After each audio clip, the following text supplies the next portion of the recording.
ঈদুল আজহার ছুটি শেষে কর্মস্থল ফিরছে মানুষ, এতে ভিড় বেড়েছে সড়ক, রেল ও নৌপথে।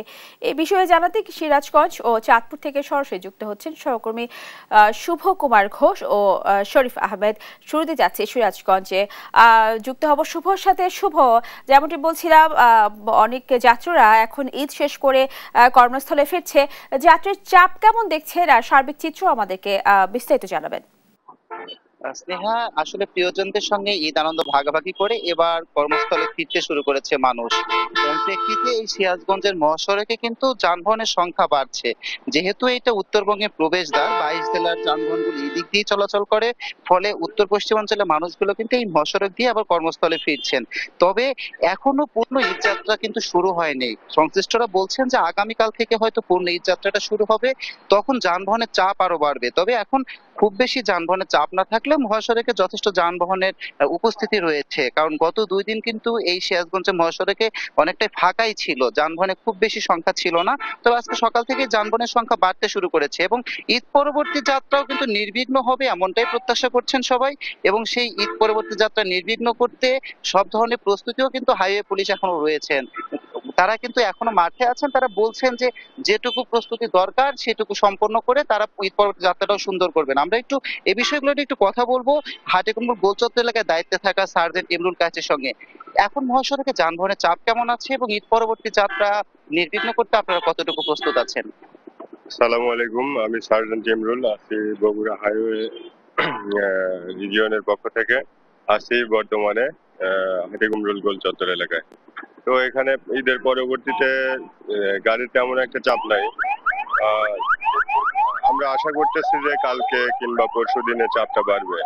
তো হাইওয়ে পুলিশ নিরলসভাবে কাজ করে যাচ্ছে, আর যেভাবে মানুষ নির্বিঘ্নে বাড়ি ফিরছে আমরা আশা করতেছি সেভাবে আবার কর্মস্থলে মানুষগুলো ফিরে যাবে।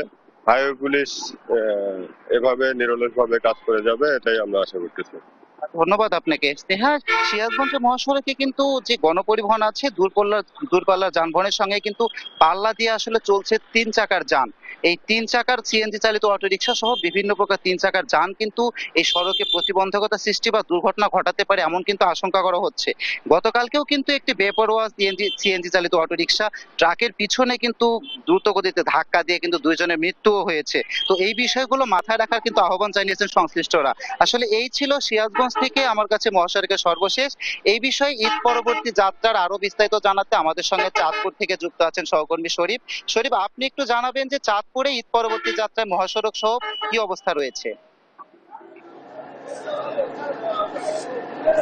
শুভ ঈদুল আজহা প্রিয়জনদের সাথে উদযাপন শেষে আবারও ঢাকায় লঞ্চযোগে ফিরতে শুরু করেছে যাত্রীরা। আমরা সকাল থেকে দেখেছি চাঁদপুর লঞ্চ ঘাটে লঞ্চ যাত্রীদের উস্কে পড়া ভিড়। আমি যদি আপনার মাধ্যমে দর্শকদেরকে দেখাই, যাত্রীরা কিন্তু ঘাটে আসছেন এবং লঞ্চে করে ঢাকার উদ্দেশ্যে রওনা দিচ্ছেন।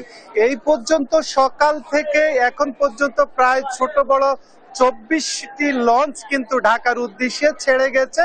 কিছুক্ষণ পর সোনারতরী 2টা 40-এ চাঁদপুর থেকে ঢাকার উদ্দেশ্যে ছেড়ে যাবে।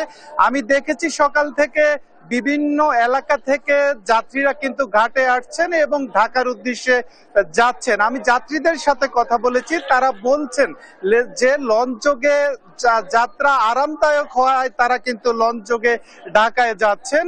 আমি এখানে চাঁদপুর লঞ্চ ঘাটে যেটি লক্ষ্য করেছি, এখানে আইন শৃঙ্খলা বাহিনী মোতায়েন রয়েছেন, সাদা পোশাকে রয়েছেন, নৌ পুলিশ এখানে টহল দিচ্ছেন, অর্থাৎ যাতে করে কোনোভাবেই এখানে যাত্রীদের নিরাপত্তা বিঘ্নিত না ঘটে। আমি দেখেছি লঞ্চগুলো ঢাকার উদ্দেশ্যে ছেড়ে যাচ্ছে। অপরদিকে ঢাকা থেকে চাঁদপুরের উদ্দেশ্যে এই পর্যন্ত 10টি লঞ্চ কিন্তু ছেড়ে এসেছে। তো আমরা বলতে পারি যে এখানে এবার ঈদ যাত্রা ভালোভাবে উদযাপন করে ঢাকায় স্বাচ্ছন্দ্যে কিন্তু যাত্রীরা ফিরে যাচ্ছেন ভোগান্তি ছাড়াই। তো এই ছিল চাঁদপুর লঞ্চ ঘাট থেকে আমার কাছে সবশেষ। আমরা এখন স্টুডিওতে ফিরে যাব আমাদের স্নেহার কাছে। স্নেহা।